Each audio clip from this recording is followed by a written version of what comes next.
বেঈমান নারী, বাপ মায়ের মান সম্মানের কথা ভাবলি, সমাজের কথা চিন্তা করলি। শোন বোন, রিলেশনে যাওয়ার আগে বাপ মায়ের মান সম্মানের কথা ভাবিস। কোনো মায়ের ছেলেকে পাগল করার পর না।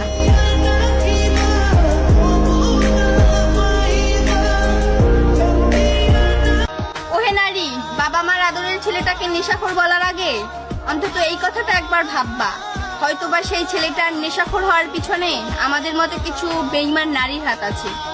যাকে মেনেছিলাম জীবনে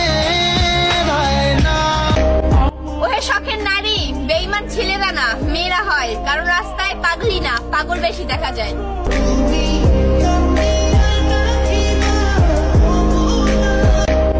ওহে পুরুষ, যেই মেয়েটা তোমার সাথে সংসার করার দাবি করবে, সময়ের ব্যবধানে সেই মেয়েটাই তোমাকে সমাজের নষ্ট ছেলে বলে প্রমাণিত করবে।